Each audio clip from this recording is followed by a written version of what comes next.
While the main focus, as you all know, from the media and from everybody around the world, has been on Christchurch, it's not just Christchurch, it's the outlying areas as well. Please welcome David Ayers, who will give us a perspective of the outlying areas and what he's doing and what is being done out there.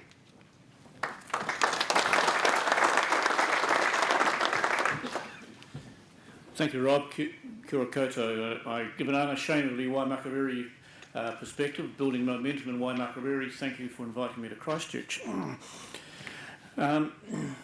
Unlike Leanne, I can't say I've got a new council starting off because as we came into the new term, we actually have virtually the same council, only 2 new councillors and our community boards as well. 4 of them saw very little change. So we certainly can't look backwards and say we're going to change things, because what we are doing is what we've been doing for the last 3 years.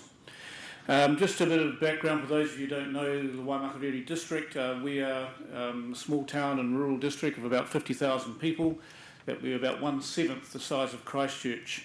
But on a New Zealand scale, we are on the large side of middle. We're one of the larger ones. In fact, I think we're currently the 4th largest in the South Island.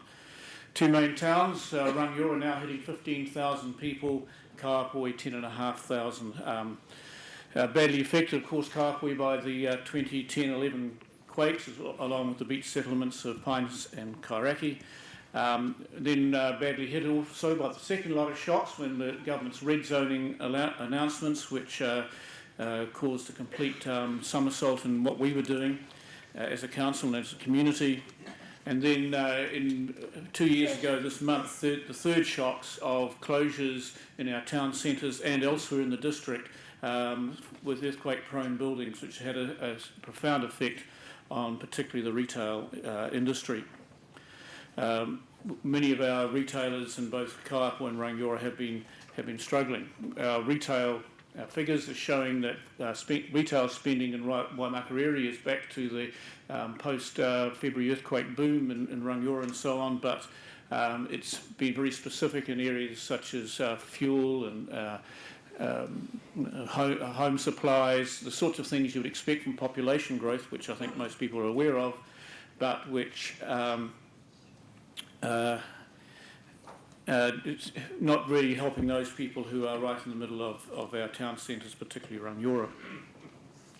What's our take on the rebuild? Well, I see rebuild on 3 levels. It's on, first of all, in people's lives, in communities, and then in structures. And why I put those in that order, they're all interconnected. If you haven't got decent sewerage and water, people's lives get affected. And if you don't have decent community facilities and joining up within communities, that also has an impact on people's lives.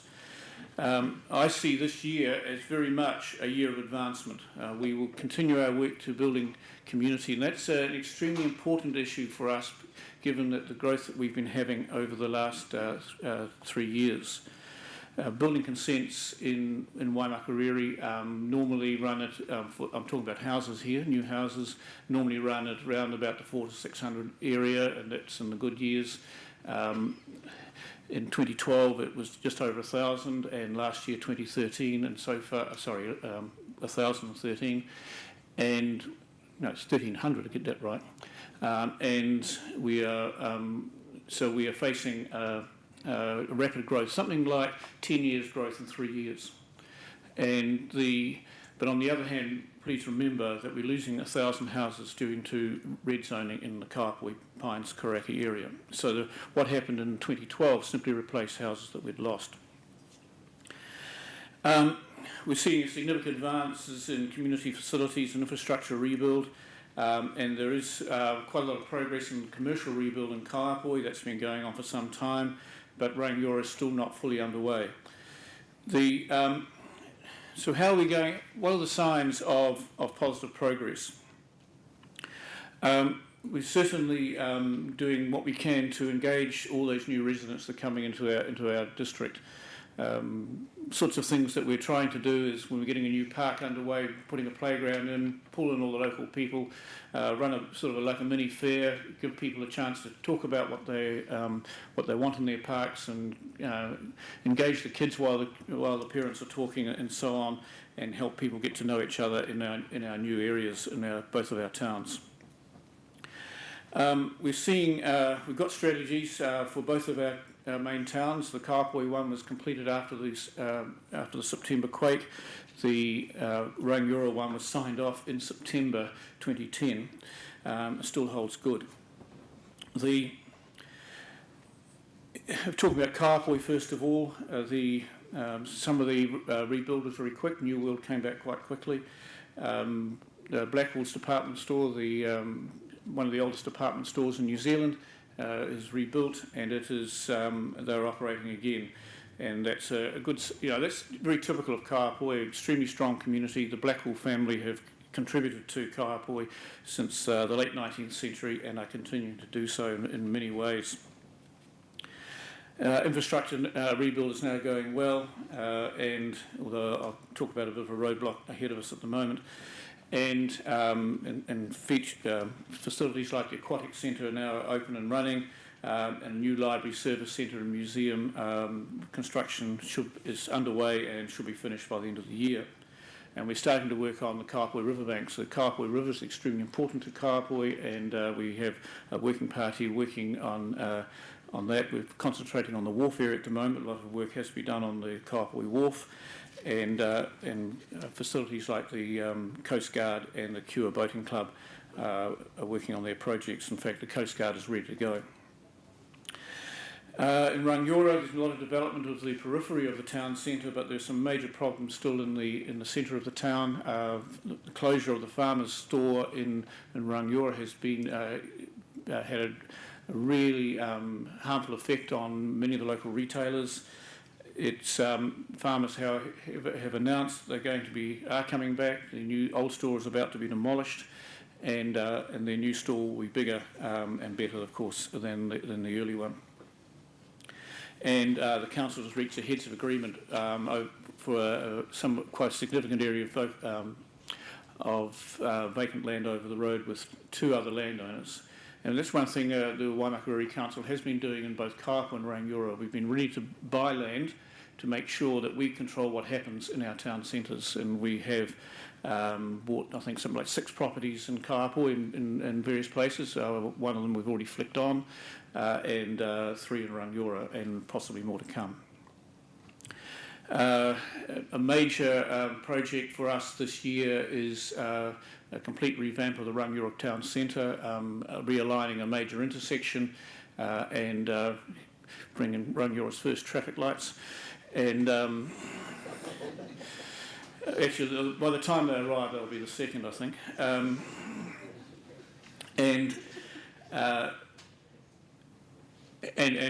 Bringing a revamp of the High Street, Central High Street as well.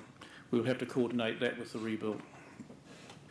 Even in Oxford, there's things happening. Oxford Town Hall is joining the Rangiora Town Hall and being rebuilt, or strengthened the main hall, and new bits added onto it. So it's all been all over our district. So what are the main obstacles for us?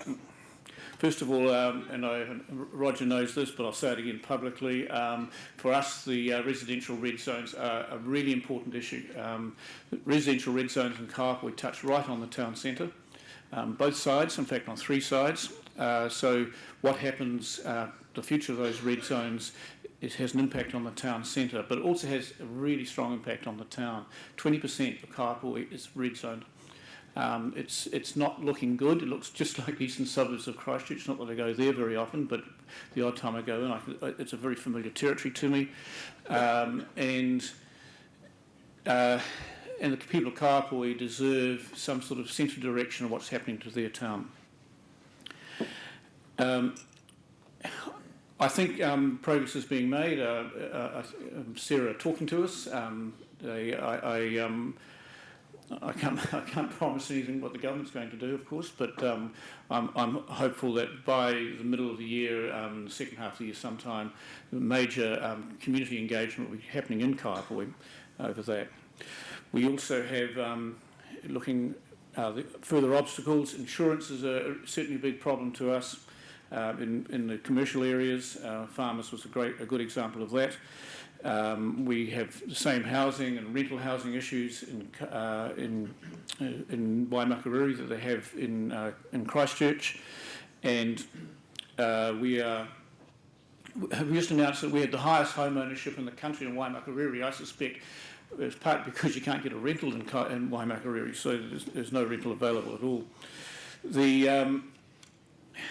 And finally, I guess the one that's I remarked to Joanna Norris before that Rangiora is back to normal. People are complaining about traffic, and there are very real traffic issues in Waimakariri and, of course, in Christchurch. I very rudely walked in on Leanne on Tuesday when she was halfway through a speech, so that's because it had taken me an hour and 40 minutes to get from Rangiora to Addington, and that's a trip that normally takes 35 minutes.